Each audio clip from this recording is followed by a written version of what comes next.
दूसरे दिन पहले गेंदबाजी करते हुए जल्दी ही झटक लिया था बुमराह ने ऑस्ट्रेलिया का सबसे बड़ा विकेट, परंतु फिर मैदान में उतरे ट्रेविस हेड की धुआंधार बल्लेबाजी देख परेशान हो चुका था भारतीय खेमा। लेकिन तभी मोहम्मद सिराज की आई ऐसी आंधी की पत्तों की तरह ठहर होते चला गया। कंगारुओं का पूरा बल्लेबाजी क्रम उड़ा दिया हर बल्लेबाज के परखच्चे और कर डाला 337 रनों पर ऑल आउट। परंतु फिर बल्लेबाजी करते हुए एक बार फिर विराट कोहली और रोहित शर्मा के खराब शॉट के चलते 100 रन पर ही गवा दिए भारतीय टीम ने अपने 6 बड़े विकेट। लेकिन फिर अंत में आकर ऋषभ पंत ने अपने निराले अंदाज में की ऐसी ताबड़तोड़ बल्लेबाजी की दूसरे ही दिन पलट डाला पूरा मैच, जिसे देखकर भारतीय प्रशंसक भी हो गए हैरान। जी हां, आपको इस वीडियो में दिखाने जा रहे हैं आज के भारत ऑस्ट्रेलिया दूसरे टेस्ट मुकाबले की दूसरे दिन की पूरी हाईलाइट, तो अंत तक वीडियो जरूर देखिएगा। लेकिन इससे पहले अगर आप भी चाहते हो भारतीय टीम ये दूसरा टेस्ट मुकाबला जीत जाए तो इस वीडियो को दिल से एक लाइक जरूर करें। नमस्कार दोस्तों, बॉर्डर गावस्कर ट्रॉफी का दूसरा और अब तक का सबसे रोमांचक सांसों को रोक देने वाला महामुकाबले का दूसरे दिन का खेल आज क्रिकेट इतिहास की 2 बड़ी टीमें भारत और ऑस्ट्रेलिया के बीच एडिलेड ओवल में खेला गया। दोस्तों, भारतीय टीम को 180 रनों पर ऑल आउट करने के बाद पहले दिन के अंत तक नाबाद रहे ऑस्ट्रेलियाई बल्लेबाज नाथन मैक्सवेनी और मार्नस लबुशेन एक बार फिर दूसरे दिन भारतीय गेंदबाजों का सामना करने के लिए मैदान में उतरे थे। दोस्तों, कल पहले दिन के अंत तक भारतीय गेंदबाज ऑस्ट्रेलिया के मात्र एक ही बल्लेबाज को पवेलियन का रास्ता दिखाने में सफल हो पाए थे। ऐसे में आज सभी भारतीय प्रशंसक उम्मीद लगाकर बैठे थे कि भारतीय गेंदबाज अपना बेहतरीन खेल दिखाएंगे और जल्द से जल्द बचे हुए विकेट झटकते हुए टीम इंडिया की मुकाबले में वापसी करेंगे। और दोस्तों, ऐसा ही कुछ दूसरे दिन के खेल में देखने को भी मिला। जी हां, दूसरे दिन की शुरुआत टीम इंडिया की काफी बेहतरीन रही और जल्दी ही तूफानी गेंदबाज जसप्रीत बुमराह ने ऑस्ट्रेलियाई सेट बल्लेबाज नाथन मैक्सवेनी को विकेट कीपर ऋषभ पंत के हाथों कैच आउट करवाते हुए ऑस्ट्रेलिया को दूसरा झटका दे दिया। आपको बता दें, नाथन मैक्सवेनी 39 रन की पारी खेल आउट हुए। ऐसे में अब 4 नंबर पर बल्लेबाजी करने ऑस्ट्रेलिया की ओर से मैदान में उतरे अनुभवी बल्लेबाज स्टीव स्मिथ। लेकिन दोस्तों, जसप्रीत बुमराह की धार गेंदबाजी के सामने वह ज्यादा वक्त तक क्रिच पर नहीं टिक पाए और 2 ओवर बाद ही पंत को एक आसान सा कैच थमाकर पवेलियन चलते बने। आपको बता दें, इस पहली पारी में स्टीव स्मिथ महज 2 ही रन बना सके। ऐसे में दोस्तों, 3 बड़े बल्लेबाज पेविलियन लौट जाने के बाद अब मैदान में उतरे विस्फोटक बल्लेबाज ट्रेविस हेड और आते ही एक तेज तर्रार चौका जड़ते हुए उन्होंने अपने पारी का आगाज कर दिया। दोस्तों, पहले 1 घंटे में भारतीय टीम को जिस शुरुआत की जरूरत थी वह आज बुमराह की घातक गेंदबाजी ने एक बार फिर टीम इंडिया को दिला दी थी। लेकिन अब जरूरी था दूसरे भारतीय गेंदबाज भी उनका साथ निभाए और ऑस्ट्रेलिया के विकेट झटके। लेकिन दोस्तों, दूसरी छोर से मोहम्मद सिराज रहो या हर्षित राणा कोई बुमराह का साथ निभाने में सफल नहीं हो पा रहा था और इसी का फायदा मैदान में मौजूद बल्लेबाज ट्रेविस हेड और मार्नस लबुशेन ने बखूबी उठाया और इसके बाद अपना बेहतरीन खेल दिखाते हुए धीमी गति से ही सही लेकिन टीम का स्कोर आगे बढ़ना शुरू कर दिया। और इसी बीच बेहतरीन लय में नजर आ रहे मार्नस लबुशेन ने इस महत्वपूर्ण मुकाबले में भारत के खिलाफ अपना धमाकेदार 50 जड़ दिया और साथ ही टीम का स्कोर भी 150 रन के पार पहुंचा दिया। दोस्तों, ऑस्ट्रेलिया की यह साझेदारी काफी बेहतरीन तरीके से आगे बढ़ रही थी और इसी बीच मैच का 51वां ओवर मैदान में खड़े दोनों ही बल्लेबाजों ने बुरी तरह फोड़ डाला और गेंदबाजी करने आए हर्षित राणा को दिन में तारे दिखाते हुए इस ओवर में 4 चौकों की मदद से 17 रन बटोर डाले। दोस्तों, ऑस्ट्रेलिया की यह जोड़ी भारत पर अब पूरी तरीके से हावी हो चुकी थी, जिस कारण विकेट झटकना जरूरी था और आखिरकार यह काम करके दिखाया। मैच का 55वां ओवर लेकर आए नीतीश कुमार रेड्डी ने, जिन्होंने ओवर की तीसरी गेंद पर टीम इंडिया के लिए खतरा साबित हो रहे मार्नस लबुशेन को स्लिप में खड़े खिलाड़ी यशस्वी जायसवाल के हाथों कैच आउट करवाते हुए भारतीय टीम को एक बड़ी सफलता दिला दी। आपको बता दें, मार्नस लबुशेन 64 रन की पारी खेल आउट हुए।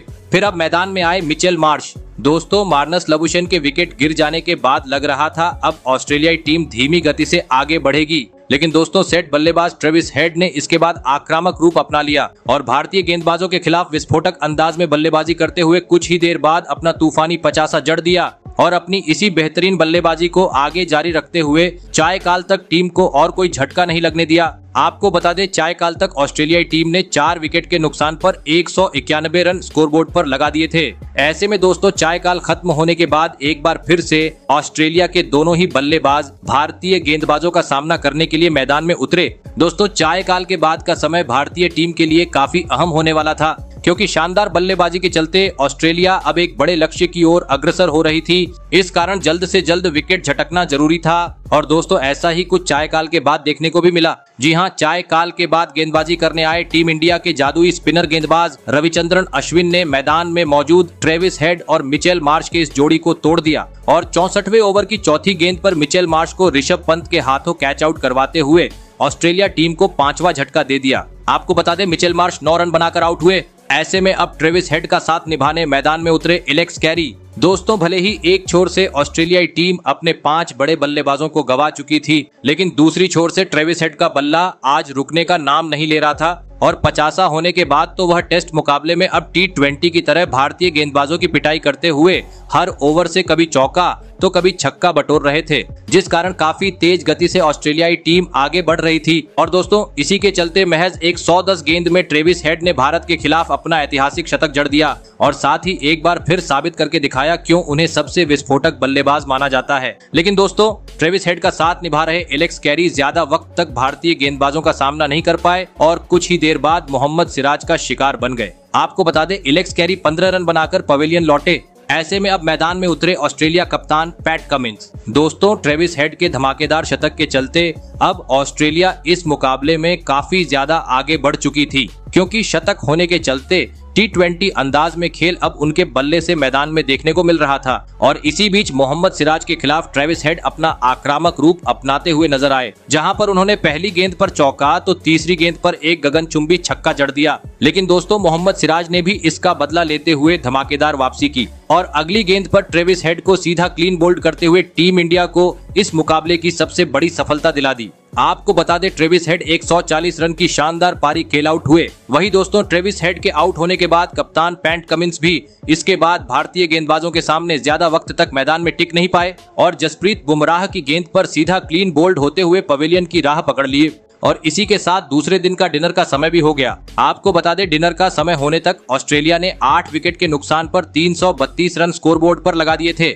ऐसे में दोस्तों डिनर के बाद ऑस्ट्रेलिया की ओर से मिचेल स्टार्क और नाथन लायन बल्लेबाजी करने मैदान में उतरे। लेकिन दोस्तों डिनर के बाद ऑस्ट्रेलियाई टीम की शुरुआत काफी खराब रही और पहले ही गेंद पर मोहम्मद सिराज ने मिचेल स्टार्क को कैच आउट करवाते हुए ऑस्ट्रेलियाई टीम को 9वां झटका दे दिया। ऐसे में अब ऑस्ट्रेलिया का मात्र एक विकेट शेष था और वह अंतिम विकेट भी मोहम्मद सिराज ने एक ओवर बाद झटक लिया और ऑस्ट्रेलिया की पहली पारी को 337 रनों पर सिमट डाला। ऐसे में अगर बात की जाए गेंदबाजी की तो इस पहली पारी में टीम इंडिया की ओर से सबसे अधिक 4 विकेट मोहम्मद सिराज और जसप्रीत बुमराह ने झटके। ऐसे में ऑस्ट्रेलिया को 337 रनों पर ऑल आउट करने के बाद दूसरी पारी में टीम इंडिया की ओर से यशस्वी जायसवाल और KL राहुल ऑस्ट्रेलियाई गेंदबाजों का सामना करने के लिए मैदान में उतरे और आते ही पहले ही ओवर में एक बेहतरीन चौका जड़ते हुए यशस्वी जायसवाल ने अपने पारी का आगाज कर दिया। लेकिन दोस्तों दूसरी छोर पर खड़े KL राहुल इस दूसरी पारी में टीम के लिए कुछ खास योगदान नहीं दे पाए और चौथे ओवर में पैट कमिंस की गेंद पर विकेट कीपर को एक आसान सा कैच थमाकर अपना विकेट गवा बैठे। आपको बता दें KL राहुल 7 रन बनाकर पेविलियन लौटे।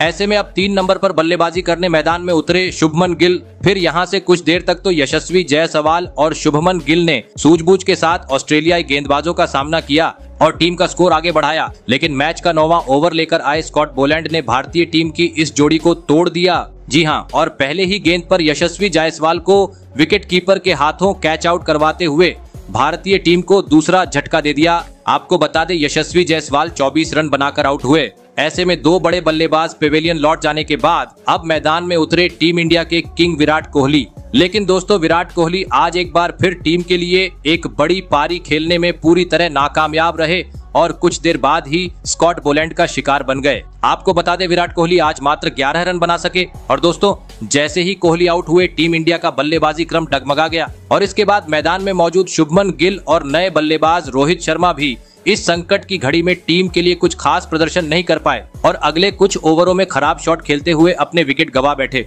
ऐसे में अब मैदान में मौजूद थे ऋषभ पंत और नीतीश कुमार रेड्डी और कुछ देर बाद दूसरे दिन का खेल भी समाप्त हो गया। आपको बता दें दूसरे दिन के अंत तक भारतीय टीम ने 5 विकेट के नुकसान पर 128 रन स्कोर बोर्ड पर लगा दिए थे। तो दोस्तों आपको कैसी लगी हमारी ये वीडियो कमेंट करके जरूर बताइएगा। धन्यवाद।